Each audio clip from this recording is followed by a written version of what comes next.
கர்த்தர் உங்களை ஆசீர்வதிப்பாராக. அன்பான தேவ பிள்ளைகளே, ஒரு வசனம் படிங்க.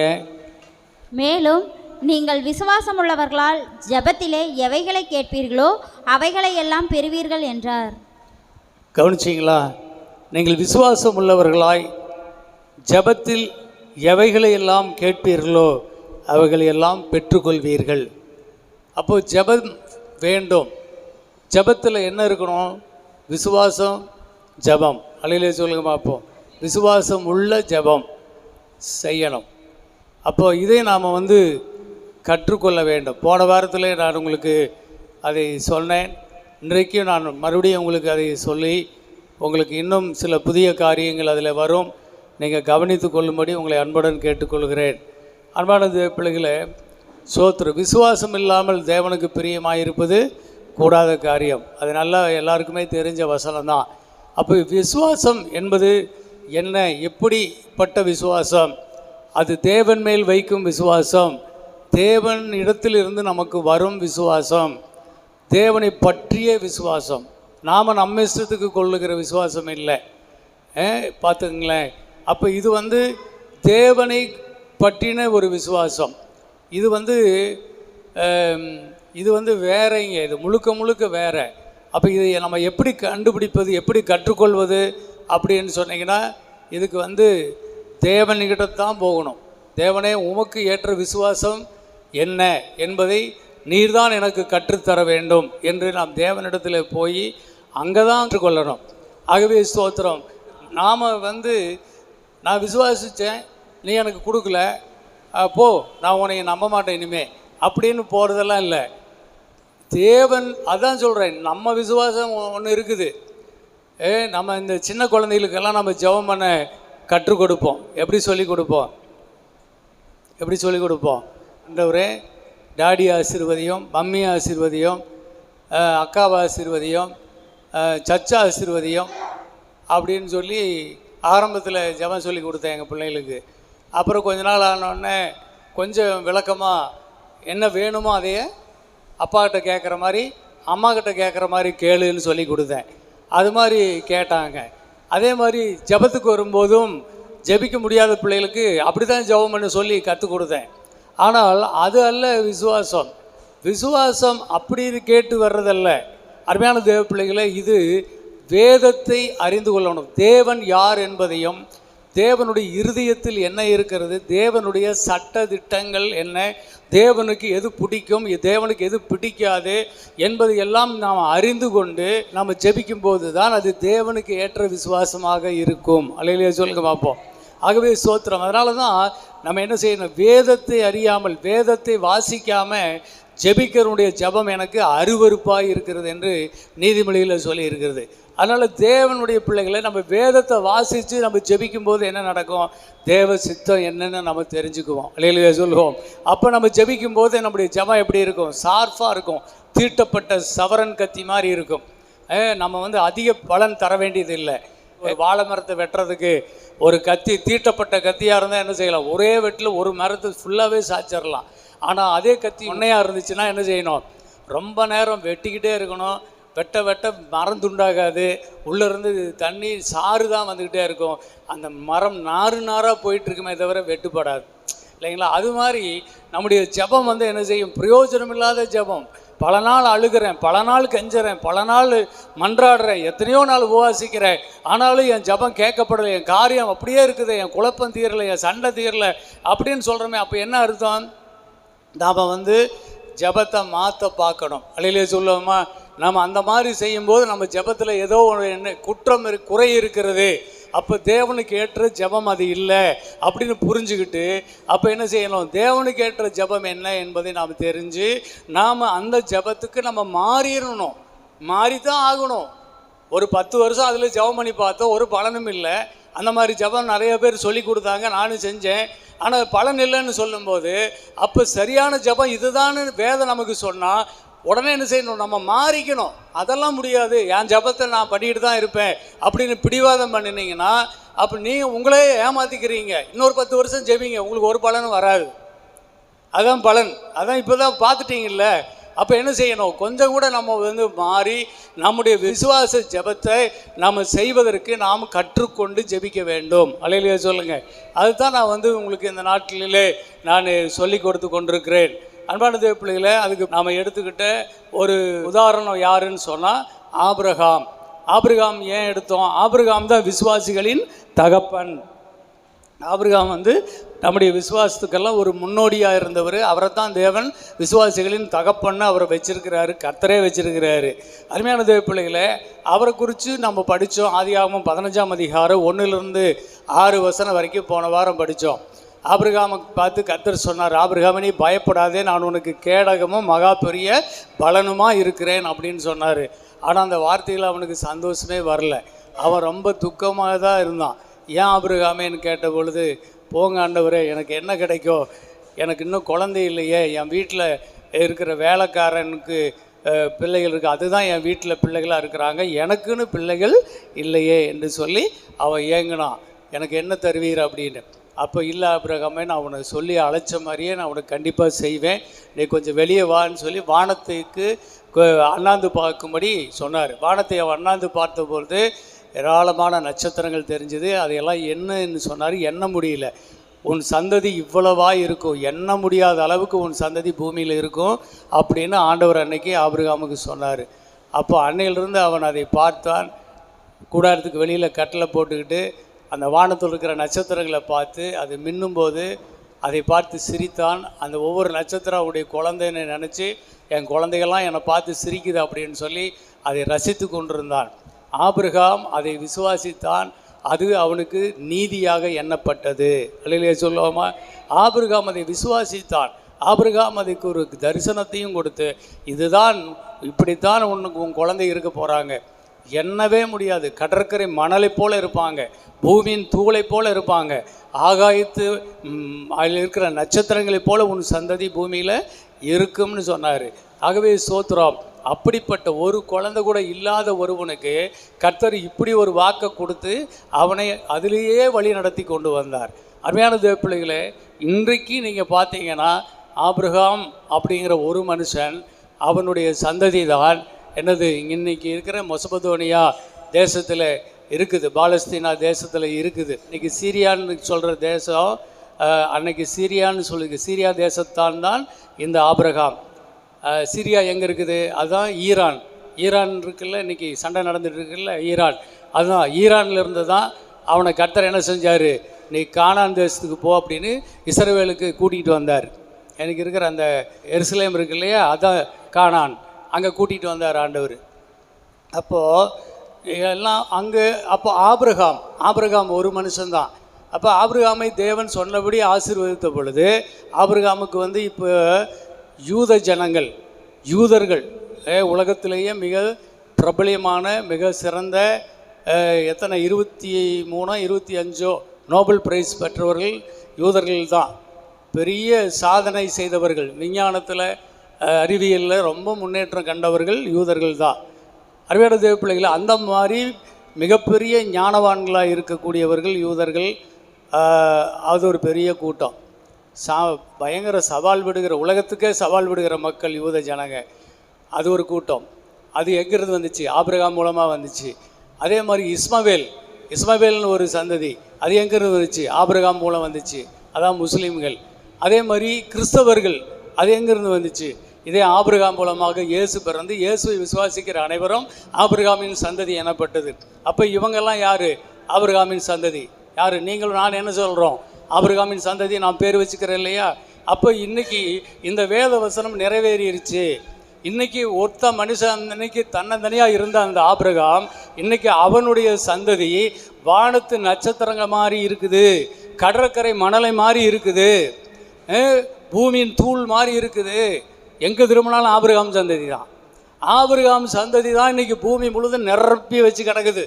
அன்னைக்கு ஒத்த மனுஷனை அழைச்சி ஆண்டவர் ஆசீர்வதித்து அவனை வெளியில் கொண்டு வரும்போது அதுக்கு தடயம், ஒரு ஆதாரமே இல்லாத சூழ்நிலை தான் இருந்துச்சு. ஆனாலும் தேவன் வாக்குத்தத்தம் பண்ணினது நிறைவேறிவிட்டது. அல்லேலூயா சொல்லுவோமா? நிறைவேறிவிட்டது. தேவன் தான் சொன்னதை நிறைவேற்ற வல்லமையுள்ளவராக இருக்கிறார். நீங்கள் அங்கே கவனிக்கணும், ஆபிரகாமுடைய விசுவாசத்தை கவனிக்கணும். ஆபிரகாமுடைய விசுவாசத்துக்கு நேரம் தான் உங்களை அன்னைக்கு கொண்டு போய் அங்கேருந்து நான் கொண்டு வந்தேன். அவன் எப்படி விசுவாசித்தான்? அது ரோமர் 4ஆம் அதிகாரத்தில் நான் வாசித்தோம். 18ஆம் வசனத்திலிருந்து நாம் 23 வரைக்கும் உள்ள வசனங்களை நம்ம தொடர்ந்து படித்தோம்னா அங்கே இருக்குது. ஆபிரகாமுடைய விசுவாசம் எப்படிப்பட்ட விசுவாசம்னு பார்த்தோம்னா, அவன் தான் சரீரம் செத்தவன் என்று சொன்ன பின்னும் தேவனை விசுவாசித்தான். தன் சாரால் மனைவியுடைய கர்ப்பம் செத்தது என்று சொன்ன பின்னும் தேவனை விசுவாசித்தான். பொறுமையாக இருந்தான், பெற்றுக்கொள்ளும் வரையிலும் பொறுமையாக இருந்தான். மக்கள் எல்லாம் அவனை பார்த்து என்ன செஞ்சாங்க? அவருடைய விசுவாசத்தை கலைச்சாங்க. டே ஆபிரகாமே, இன்னுமா அதை நம்பிக்கிட்டு இருக்கிற? நீ வயசாகிடுச்சு, உனக்கு தெரியாதா? உனக்கு சரீரம் செத்தே போச்சே, உனக்கு வயசு 100 ஆகி போச்சே, உன் மனைவி சாராய்க்கு 90 வயசு, கர்ப்பம் செத்து போச்சே. இந்த மாதிரி சூழ்நிலையில் எங்கடா குழந்தை பிறந்திருக்குது? யாருக்கடா அது மாதிரி நடந்திருக்குது? என்ன இன்னுமே ஆண்டவர் தருவார் ஆண்டவர் தருவார்னு சொல்லி நம்பிட்டு இருக்கிற? ஆகவே இதெல்லாம் பொய். ஆகவே இந்த மாதிரி சொல்கிறதுக்கு கோடி பேர் இருக்கிறாங்க. ஆனால் கண்டிப்பாக ஆபிரகாமே நான் சொன்னது நிறைவேறும் என்று சொல்கிறதுக்கு ஒரே ஒருத்தர் தான் இருந்தார், அவர் தேவன். அல்லேலூயா. ஆகவே ஸ்தோத்திரம். அவனை சுற்றி இருக்கிற கோடி மக்கள் அவரை சுற்றி ஆபிரகாமை டிஸ்டர்ப் பண்ணுறாங்க, அவிசுவாசம் கொடுக்குறாங்க. அவனுடைய சூழ்நிலை சரீரமும் அவன் கண்ணாடி முன்னாடி நின்று பார்த்தான்னா நம்ப முடியல. அவன் சொல்கிறது கரெக்டாக தானே இருக்குதுங்கிற மாதிரி இருக்குது. காண்கிறதும் அவன் சொன்ன மாதிரி தான் இருக்குது, கேட்குறதும் அவன் சொன்ன மாதிரி தான் இருக்குது. நம்ப முடியல. அதனால தான் வேதம் சொல்லுது, நம்புவதற்கு ஏதுவில்லை. நம்பவே முடியாத சூழ்நிலையிலும் ஆபிரகாம் விசுவாசித்தான். அல்லேலூயா சொல்லுவோமா? அதான் விசுவாசம். நம்ப முடியாத சூழ்நிலையும் ஆண்டவரை விசுவாசித்தால் தேவன் வாக்குத்தத்தம் செய்ததை நிறைவேற்ற வல்லவர் என்று முழு நிச்சயமாய் நம்பி தேவனை அவன் விசுவாசித்தான். அது அவனுக்கு நீதியாக எண்ணப்பட்டது. அது அவனுக்கு மாத்திரமல்ல, அவனைப் போல விசுவாசிக்கிற உனக்கும் எனக்கும் நம்ம எல்லாருக்கும் அந்த தேவ வசனம் உண்மையாக இருக்கிறது. அல்லேலூயா, ஆமென். அதை சொல்லிட்டு அப்படியே சொல்கிறாரு, இப்படித்தான் கர்த்தராகிய இயேசு கிறிஸ்துவில் விசுவாசமாக இருக்கிற நமக்கும் தேவனுடைய கிருபை நமக்கு ஆசீர்வாதத்தை கொண்டு வரும் என்று முடிக்கிறார். அல்லேலூயா, ஆமாம். இதான் ரோமர் 4ஆம் அதிகாரத்தில் அந்த ஆசீர்வாதம் இப்படி தான் வருது அப்படின்னு சொல்லி முடிக்கிறார். அருமையான தேவ பிள்ளைகளை, அப்போ சோத்திர விசுவாசம் இப்படி இருக்குது. விசுவாசத்தை நாம் கொண்டு நாம் வாழ்கிறோம் அப்படின்னு சொல்லும்போது நம்முடைய ஜெபம் நம்பிக்கையோடு ஒரு காரியத்தை ஜெபிக்கிறோம். இப்போ ஜெபம் எப்படி இருக்கணும்னு சொன்னால், அருமையான தேவ பிள்ளைகளை, உலகத்து மக்கள் மாதிரி இல்லை. நம்முடைய விசுவாசம் ஜெபம் எல்லாம் வித்தியாசமானது. எப்படி இருக்குன்னு சொன்னால், நீங்கள் முதல்ல ஜெபிக்க போகும்போது உங்களுடைய தேவைகள் என்ன என்பதை எழுதணும் அல்லது மனசில் குறிக்கணும். அப்புறம் அடுத்தது, அது தேவனுக்கு சித்தம் தானா? நான் கேட்பது தேவனுக்கு விருப்பம் தானா? அது தேவ சித்தமா? அது தேவன் கொடுக்க அவரால் முடியுமா? நான் கேட்பதை அவர் எனக்கு தருவாரா? அப்படி என்பதை என்ன செய்யணும்? நாம் தேவனுடைய சித்தம் கேட்கணும். எப்படி கேட்கணும்? வேத வசனத்தின் மூலமாய் ஆண்டவரே உங்களுடைய வாக்கு தத்தத்தை கொடுங்க. யாருக்காவது நீங்கள் இப்படி செஞ்சுருக்கிறீங்களா? அப்படி ஒருத்தருக்கு செஞ்சுருந்தா நீங்கள் எனக்கும் அதை செய்வீங்க. அல்லேலூயா சொல்லுங்க பார்ப்போம். அப்போ தேவனுடைய சித்தத்தை நாம் அறிந்து கொண்டு அந்த தேவ சித்தத்தின்படியாக அந்த வாக்குகளை எடுத்து வச்சு, ஆண்டவரே இந்த வாக்கை வைத்து நானும் ஜெபிக்கிறேன், வாக்கு தத்தம் செய்த கர்த்தர் உண்மை உள்ளவர், அதை நிறைவேற்ற அவர் வல்லவர் என்று நானும் நிச்சயமாய் விசுவாசித்து ஜெபிக்கிறேன். என் ஜெபத்துக்கு பதில் வரும் நம்பிக்கையோடு நான் ஜெபிக்கிறேன். ஜெபிக்கணும், ஜெபித்து முடிக்கணும். அருமையான தேவப்பிள்ளை, இந்த மாதிரி நாம் செலக்ட் பண்ணி தான் ஜெபிக்கணும். நாம் நம்ம இஷ்டப்படி நாம் ஜெபிக்கிறது அல்ல. ஸ்தோத்திரம். ஏன் இப்படி சொல்கிறா அப்படின்னு சொல்கிறா, நீங்கள் பாருங்கள், யாக்கோபு 4ஆம் அதிகாரம் 1-4 வசனம் படிங்க. உங்களுக்குள்ளே யுத்தங்களும் சண்டைகளும் எதினாலே வருகிறது? உங்கள் அவயங்களின் போர் செய்கிற இச்சைகளினால் அல்லவா? நீங்கள் இச்சித்தும் உங்களுக்கு கிடைக்கவில்லை. நீங்கள் கொலை செய்தும் பொறாமையுள்ளவர்களாயிருந்தும் அடையக்கூடாமற் போகிறீர்கள். நீங்கள் சண்டையும் யுத்தமும் பண்ணியும் நீங்கள் விண்ணப்பம் பண்ணாமல் இருக்கிறதினாலே உங்களுக்கு சித்திக்கிறதில்லை. நீங்கள் விண்ணப்பம் பண்ணியும் உங்கள் இச்சைகளை நிறைவேற்றும்படி செலவழிக்க வேண்டுமென்று தகாத விதமாய் விண்ணப்பம் பண்ணுகிறபடியினால் பெற்றுக்கொள்ளாமல் இருக்கிறீர்கள். விபச்சாரரே, விபச்சாரிகளே, உலக சிநேகம் தேவனுக்கு விரோதமான பகை என்று அறியீர்களா? ஆகையால் உலகத்திற்கு சிநேகிதனாய் இருக்க விரும்புகிறவன் தேவனுக்கு பகைஞனாகிறான். Praise the Lord. அருமையான தேவ பிள்ளைகளே, இங்கே சொல்லியிருக்கிறது. அப்போ ஸ்தோத்திரம். நீங்கள் ஜெபம் பண்ணும்போது நீங்கள் என்ன செய்யணும்? தேவ சித்தம் கேட்டு ஜெபிங்கன்னு சொல்கிறாரு.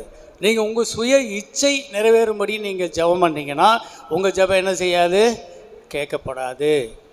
சென்னையில் நான் வீட்டில் இப்படி ஒரு ஆசாரத்தில் ப்ரேயர் நடத்திட்டு இருந்தேன். பக்கத்தில் ஒரு முஸ்லீம் அம்மா, அவங்க பொண்ணு என்கிட்ட ஒரு நாள் வந்து இந்த மாதிரி, ஐயா எனக்கு ஒரு விண்ணப்பம் அப்படின்ச்சு. என்ன, நான் எங்கள் கம்பெனியில் வேலை செய்கிற ஒரு சூப்பர்வைசர், அவரை நான் காதலிக்கிறேன், அவரை நான் கல்யாணம் பண்ணிக்கணும் அப்படின்னு சொல்லி கேட்டான்.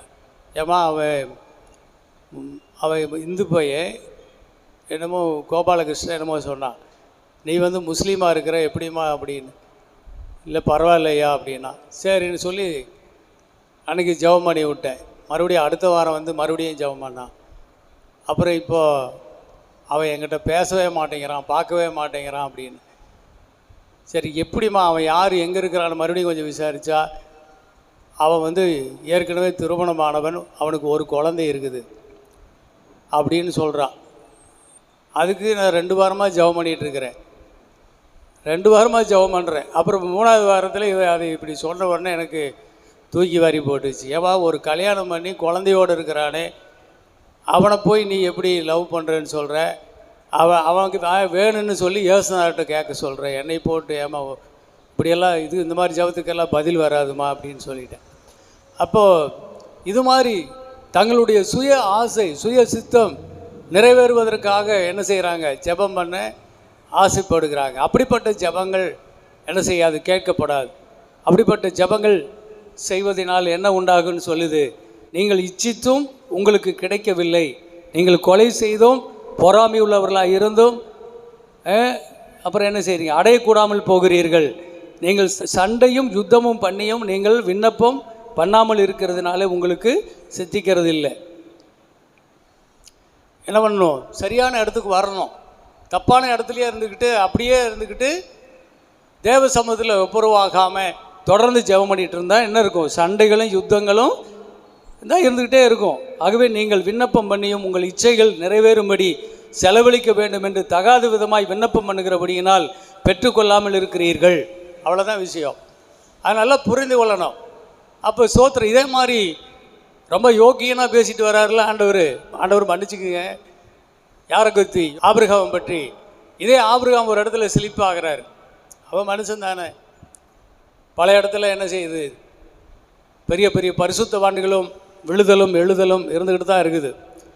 ஆனால் அவன் நிற்கிற இடத்த மட்டும் ஆண்டவர் ஃபோக்கஸ் பண்ணி அப்படியே கூட்டிகிட்டு போகிறார். அவன் விழுந்த இடத்த மறைக்கிறார். ஆனால் சில வேளையில் விழுந்த இடத்தையும் நாம் கவனிக்கணும். அல்லேலூயா சொல்லுவோம். அந்த விழுந்த இடம் நமக்கு நாம் அந்த மாதிரி விழுந்துடாதபடிக்கு இருக்க ஒரு எச்சரிக்கையாக அங்கே இருக்குது, பைபிளில் இருக்குது. அதை பார்த்துக்கணும்.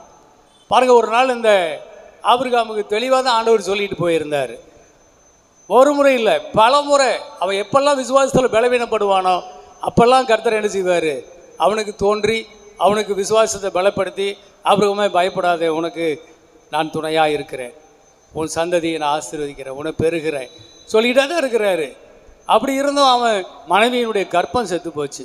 அவன் சரீரம் செத்து போச்சுன்னு இல்லை, ஆனால் சாராளுடைய கர்ப்பம் செத்து போச்சு. அது தெரிஞ்ச உடனே சாராலே என்ன செய்கிறான்? ஆபிரகாம்கிட்ட அவனை தொல்லை பண்ணுகிறான். என்ன பண்ணுறான்? அவன் இனிமேல் எனக்கு குழந்தை பிறக்க வாய்ப்பு இல்லை, எனக்கு கர்ப்பம் போயிடுச்சு, எனக்கு ஸ்திரீகளுக்குரிய வழிபாடு நின்று போச்சு, அதனால் நீ என்ன பண்ணு, என்னுடைய வேலைக்காரியாக இருக்கிறாளே ஆகார், அவளிடத்துல சேரும்னு அவளை கொண்டாந்து ஆபிரகாம்கிட்ட விடுறார். அப்போ ஆபிரகாம் அவளோடு சேர்ந்து ஒரு குழந்தையை பெற்று வச்சுக்கிட்டு இருக்கிறான். அவன் வளர்ந்துக்கிட்டு இருக்கிறான்.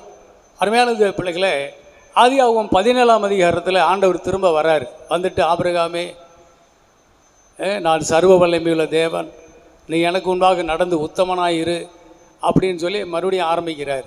நீ அநேக ஜாதிகளுக்கு உன்னை தகப்பனாக்கினேன், உன் மனைவி சாராள் அநேக ஜாதிகளுக்கு தாயாக்கினேன், உன்னுடைய வம்சத்தில் ராஜாக்கள் பிறப்பாங்க, அப்படி இப்படி பயங்கரமாக சொல்லிக்கிட்டே வர்றார்.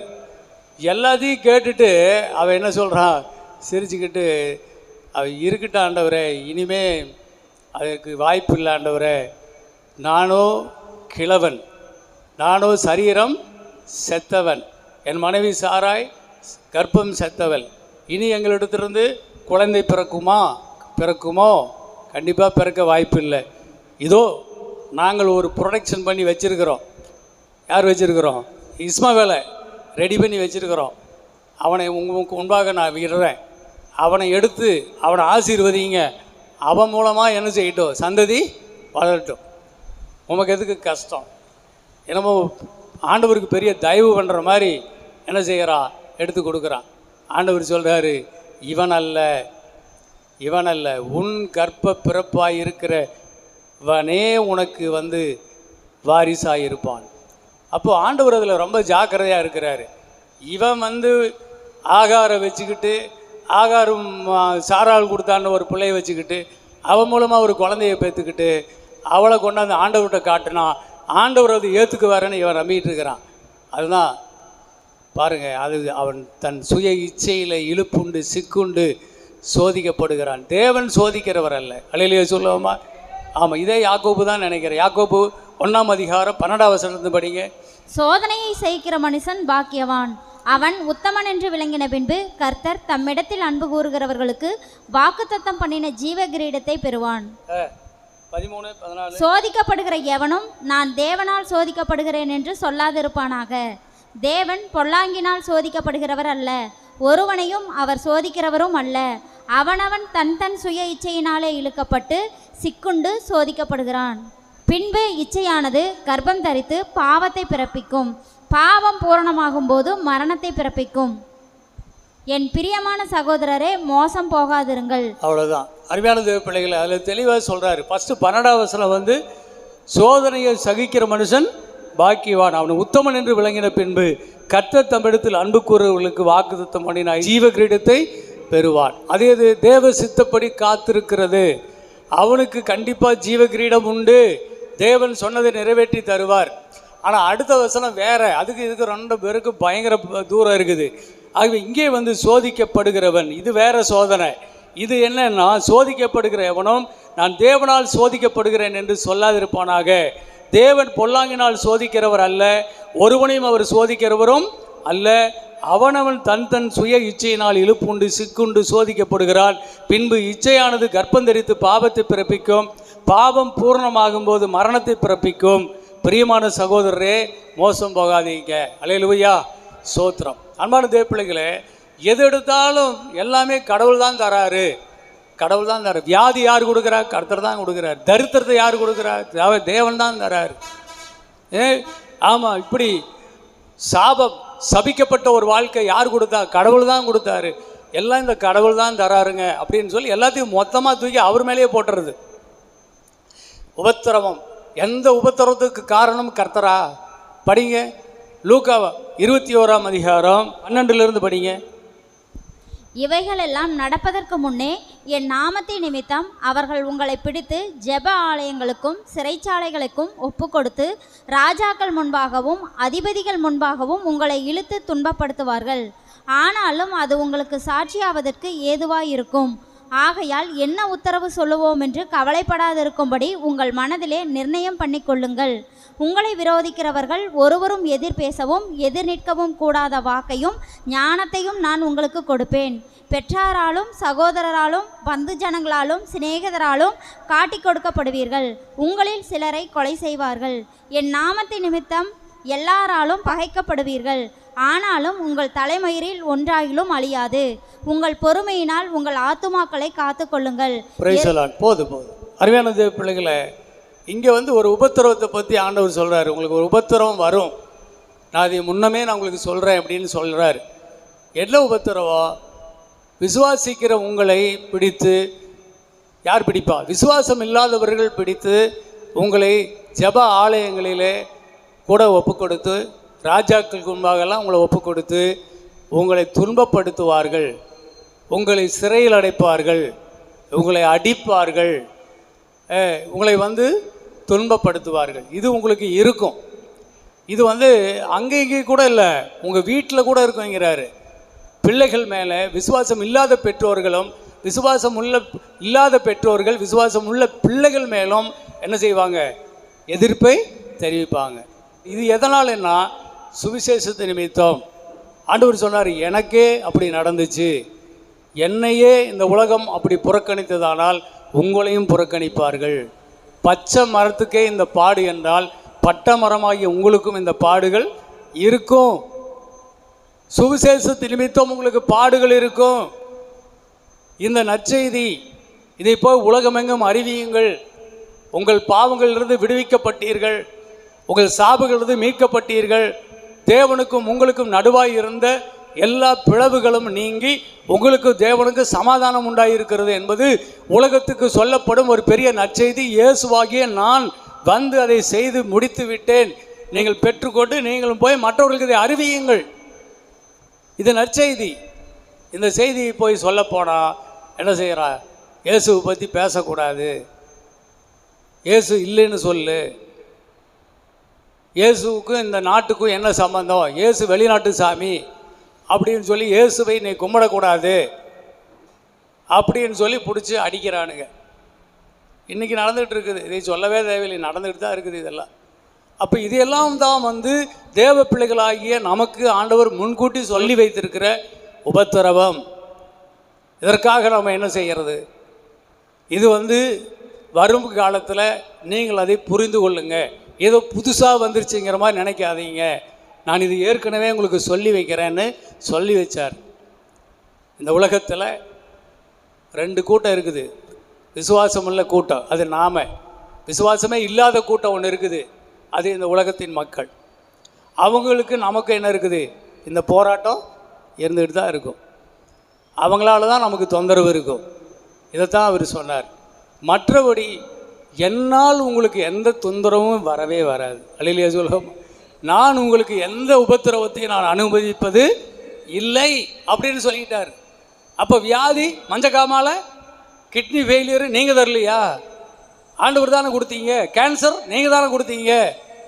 இன்றைக்கி ஜனங்க அங்கே தான் போய் கேட்குறாங்க.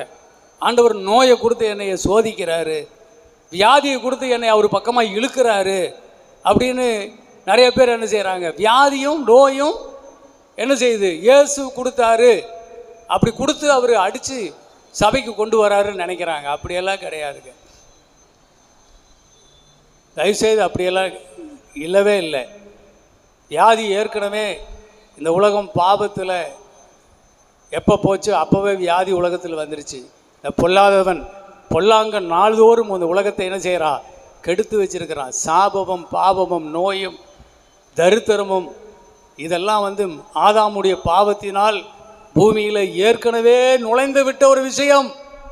இது தேவனால் வருவது இல்லை, தேவன் இது தரவே இல்லை. இதெல்லாம் ஆல்ரெடி பூமியில் என்ன செய்யுது? மனுஷருக்குள்ளே கிரியை செய்து கொண்டிருக்கிறது. இதையெல்லாம் பார்த்து தான் நாள்தோறும் இதனால் வருத்தப்பட்டு பாரம் சுமந்து கொண்டிருக்கிற ஒவ்வொரு பிள்ளைகளையும் மீட்கும்படிக்குத்தான் தேவனுடைய குமாரராகிய நான் வந்தேன் என்று சொல்லுகிறார்.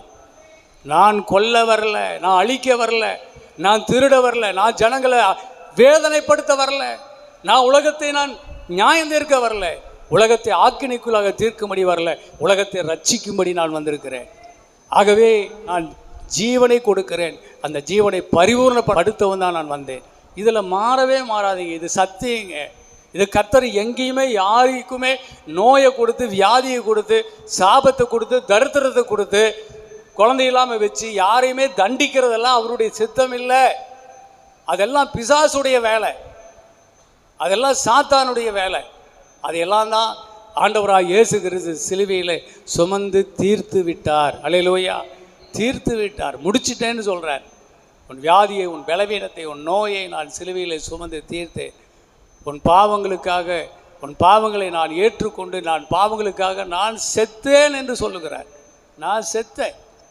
நானும் செத்து நீயும் சாகணுமா? நான் செத்தேன்னா முடிஞ்சு போச்சு, அடுத்து நீ பொழைச்சிக்கோ, என்னை வச்சு நீ பொழைச்சிக்கோ.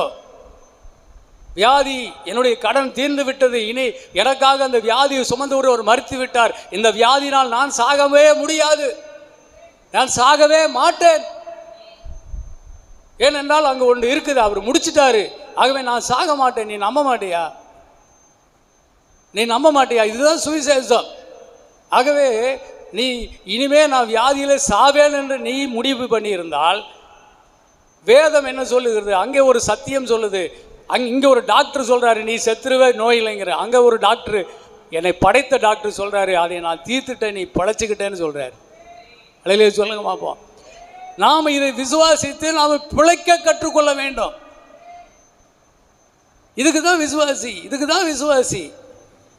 இயேசு எனக்கு என்ன செய்திருக்கிறார், சிலுவையில் எனக்கு என்ன நடந்திருக்கிறது, சிலுவையில் என்னுடைய மீட்பு வந்திருக்கிறது, என் மீட்பை நான் சுதந்திரிக்க வேண்டும்.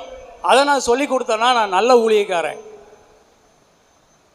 இயேசு உனக்கு வியாதியை கொடுக்கல, உனக்கு இருக்கிற வியாதியை எடுக்கத்தான் வந்தார், உன்னை மீட்க தான் வந்தார். நான் சொன்னேன்னா நான் நல்ல ஊழியக்காரன். அல்லேலூயா என்று கர்த்தரே சொல்கிறார்.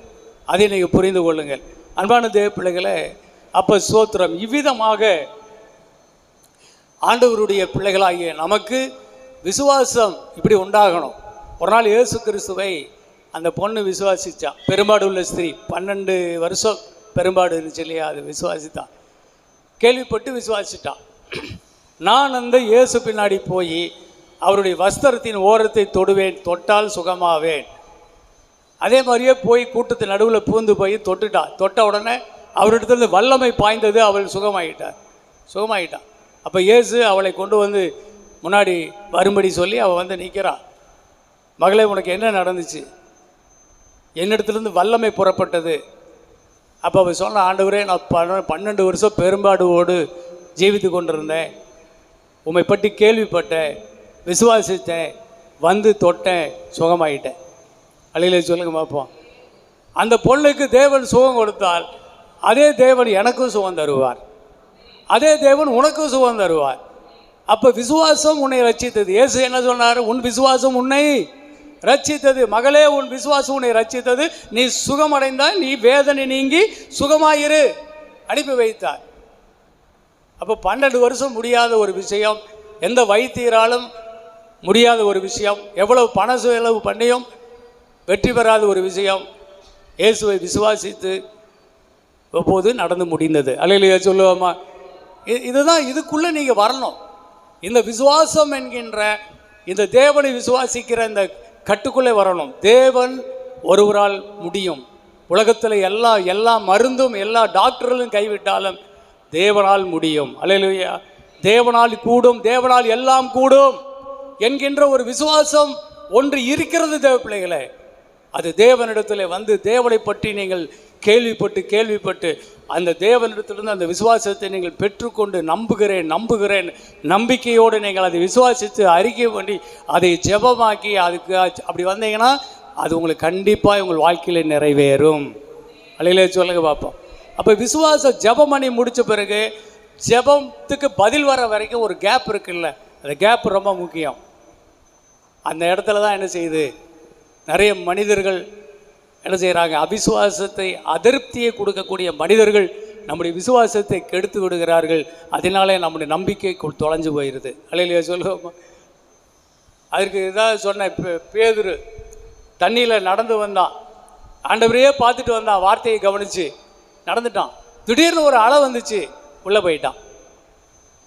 அப்போ கண்ணை மாற்றினா போதும், உன்னுடைய எண்ணத்தை மாற்றிக்கிட்டீங்கன்னா போதும், போயிடுவேன். இயேசு மேலேயே எண்ணெய் வச்சினா, இயேசு மேலேயே கண்ணை வச்சினா, அதே அலை தான், அதே தண்ணி தான். ஆனால் அவன் நடந்து தான் வந்தான். எப்போ எண்ணத்தை மாற்றினானோ அப்பொழுது எண்ணம் மாறிச்சு உள்ள போயிடுச்சு. அப்போது நம்முடைய எண்ணம் வந்து ஒரு மனுஷனுக்குள்ளே ஒரு நாளையிலேயே 6000 எண்ணங்கள் என்ன செய்யும், வந்து போய்கிட்டே இருக்கும். விசுவாசம் உள்ள எண்ணம் வரும், விசுவாசம் இல்லாத எண்ணம் வரும், பொழைச்சிக்கோன்னு வரும், செத்து போயிடுன்னு வரும். எல்லாத்துக்குமே நாம் பதில் கொடுக்க முடியுமா? அந்த உலகத்தில் பாருங்கள், சோத்திரம், நாம் கஜமுஜா நிறைய பேசிக்கிட்டே இருக்கும். நம்ம சும்மா இருந்தாலும் பக்கத்தில் யாரோ ஒருத்தருக்குள்ளே பூந்து ஒரு எண்ணம் வரும். பேய் பிசாசெல்லாம் கருகருன்னெல்லாம் கொம்பு வச்சுட்டெல்லாம் வராதுங்க. அதெல்லாம் ரொம்ப விவரமாக இருக்குது, நல்லா அழகாக மனுஷன் மாதிரி தான் வருது. அல்லையிலே சொல்லுங்க பார்ப்போம். வந்து பேசுவோம். இது தேவனுடைய பேச்சா பிசாசுடைய பேச்சா தெரிஞ்சு அப்பாலே சாத்தானேக்கணும். நீங்கள் கருப்பாக பேயா இப்படி பல்லு வச்சுட்டு கொம்பு வச்சுட்டு வந்தாலும் நீங்களே சொல்லிடுவீங்க, அப்பாலே பிசாசேன்னு. இது மனுஷ ரூபத்தில் வந்து பேசலாம், நம்ம என்ன தெரியும். ஆனால் தேவ வசனத்தை கற்றிருந்தால் நீ கண்டிப்பாக சொல்லுவ, இது பிசாசு, இது தேவ ஆவி, இது பிசாசின் ஆவி. இயேசு கண்டுபிடிச்சார்ல, பேதுருக்கு ஆண்டவரே இதெல்லாம் நடக்கக்கூடாது, எருசலேம் போய் நீங்கள் சிலுவையில் அரைஞ்சு சாகணும்னு ஏன் சொல்கிறீங்க, இதெல்லாம் நடக்கக்கூடாது அப்படின்னு சொன்னான். அப்போ இயேசு சொன்னார், அப்பாலே போ சாத்தானே, நீ தேவ சித்தம் செய்ய விடாதபடி தடுக்கிறாய் என்று சொல்லலையா? அப்போ தேவ சித்தம் செய்யும் போது, தேவ பிள்ளைகள் தேவ சித்தம் செய்யும் போது தேவ சித்தம் செய்யாதிருக்கும்படிக்கு இதையெல்லாம் நம்பாத, இதெல்லாம் விசுவாசிக்காதுன்னு யாராவது சொன்னால் நீங்கள் உடனே கண்டுபிடிச்சு உங்கள் இருதயத்தில் அதை சபிச்சு அப்புறப்படுத்துங்க. அல்லேலூயா சொல்லுவோமா? இடம் கொடுக்காதீங்க. ஒரு வசனத்தை படிச்சிடலாம். எபிரேயர் 6ஆம் அதிகாரம், இது சம்பந்தமாகவே இருக்குது, படிங்க. 11 படிங்க. நீங்கள் அசதியாயிராமல் வாக்குத்தத்தமான ஆசீர்வாதங்களை விசுவாசத்தினாலும் நீடிய பொறுமையினாலும் சுதந்தரித்துக் கொள்ளுகிறவர்களை பின்பற்றுகிறவர்களாயிருந்து உங்களுக்கு நம்பிக்கையின் பூரண நிச்சயம் உண்டாகும்படி நீங்கள் யாவரும் முடிவு பரியந்தம் அப்படியே ஜாக்கிரதையை காண்பிக்க வேண்டும் என்று ஆசையாயிருக்கிறோம். கவனிங்க, இதில் பார்த்தீங்களா?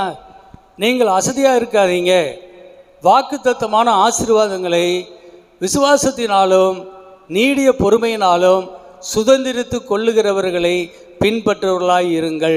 அல்லேலூயா சொல்லுங்க பார்ப்போம்.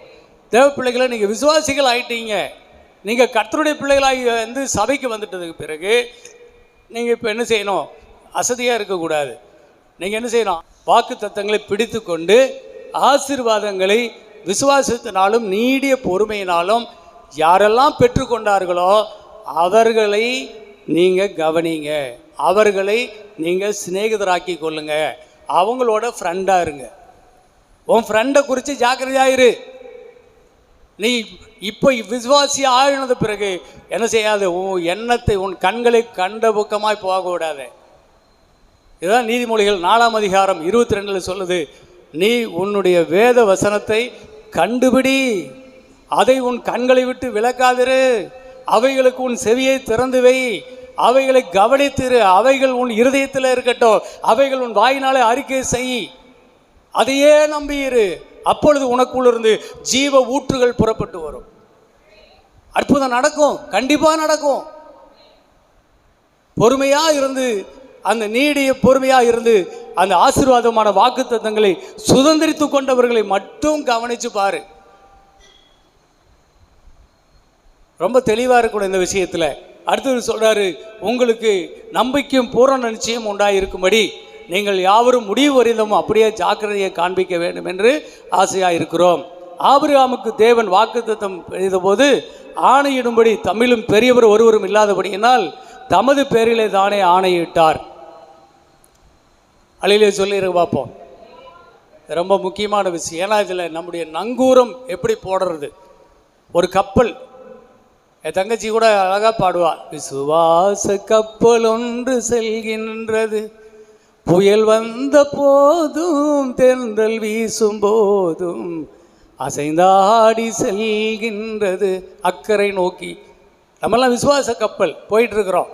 ஆனால் இந்த மாதிரி புயலும் காற்றும் அலையும் மோதும் போது, விசுவாசம் அவிசுவாசம் அடிக்கடி மோதி நம்மளை தடுமாறு செய்யும் போது நாம் எப்படி நம்முடைய விசுவாச கப்பலை நிறுத்தி கொள்வது?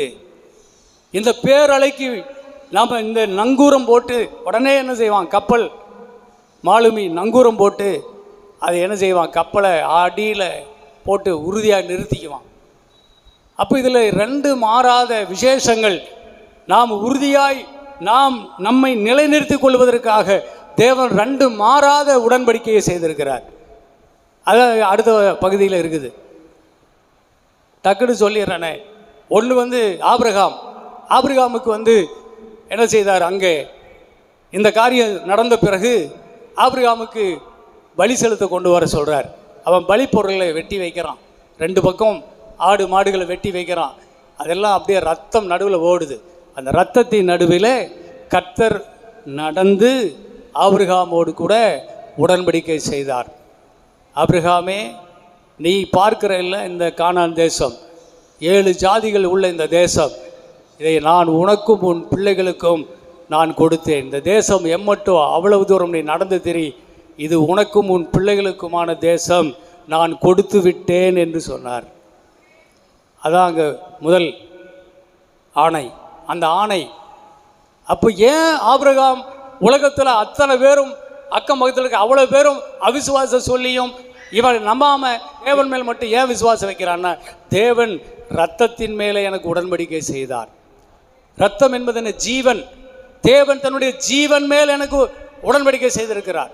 தனக்கு மேல் யாருமே கிடையாது. ஆகவே தன் மேலேயே, தன் நாமத்தின் மேலேயே, தன்னுடைய சொந்த இரத்தத்தின் மேலேயே அவர் இரத்தத்தை சிந்தி பலி கொடுத்து அந்த பலியின் மேல் நடந்து ஆபிரகாமுக்கு சத்தியம் பண்ணி கொடுத்திருக்கிறார்.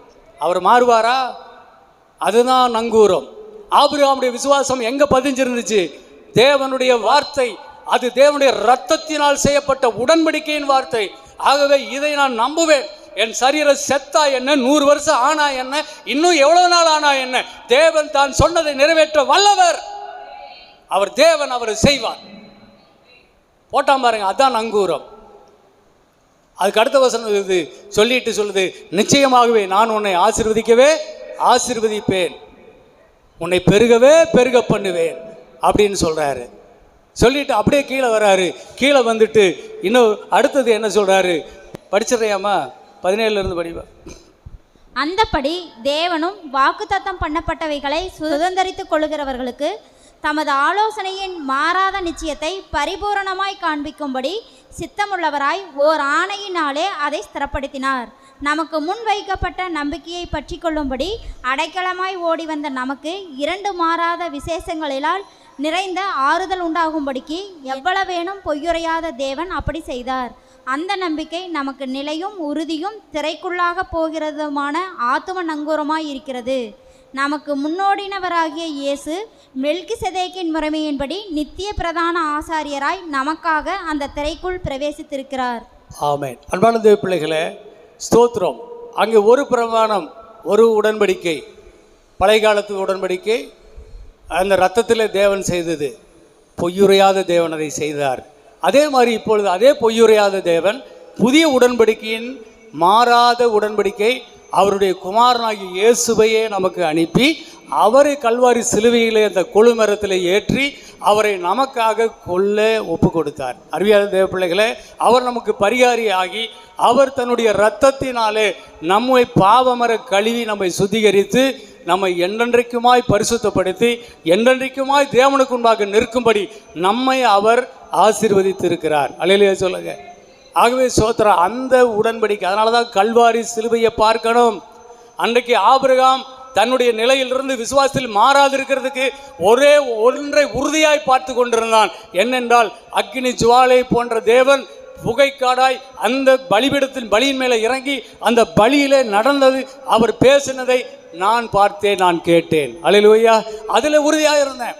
அப்போ இப்பொழுது தேவ பிள்ளைகளாகிய நாம நம்முடைய ஆத்ம நேசர் இயேசு கிறிஸ்து, தேவனுடைய ஒரே பேரான குமாரன், அவர் நம்மை ஆக்கினைக்குள்ளாக தீர்க்கும்படி நம்மை அனுப்பாமல் ரட்சிப்பதற்காகவே சிலுவை மரத்தில் இயேசுவை பலியாய் கொடுத்தார். அவரை நாம் பார்க்கும்போது அவர் மூலமாய் நாம் வியாதியிலிருந்து விடுவிக்கப்படுகிறோம், நாம் சாபத்திலிருந்து விடுதலையாக்கப்படுகிறோம். நமக்காக அவர் வெறுமையாக்கப்பட்டு தரித்திரராய் சிலுவையிலே அறைந்தபடியினால் தரித்திரத்தில் நாங்கள் விடுதலையாக்கப்படுகிறோம். இது நிச்சயம். இந்த 2வது உடன்படிக்கை மாறாத உடன்படிக்கை, கர்த்தராகிய இயேசு கிறிஸ்துவின் புதிய உடன்படிக்கையின் இரத்தத்தினால் நான் மீட்கப்பட்டது உறுதி. உறுதி. கலாத்தியர் 3:15 தான் சொல்லுது, மரத்திலே தூக்கப்பட்ட எவனும் சபிக்கப்பட்டவன் எழுதியிருக்கிறபடி கிறிஸ்து எனக்காக சாபமாகி எல்லா சாபத்திலிருந்தும் அவர் என்னை மீட்டு கொண்டார். உலகத்தில் எந்த வியாதியும் என்னை மேற்கொள்ள முடியாது, எந்த சாபம் என்னை மேற்கொள்ள முடியாது, உலகத்தில் எந்த தரித்திரம் என்னை மேற்கொள்ள முடியாது.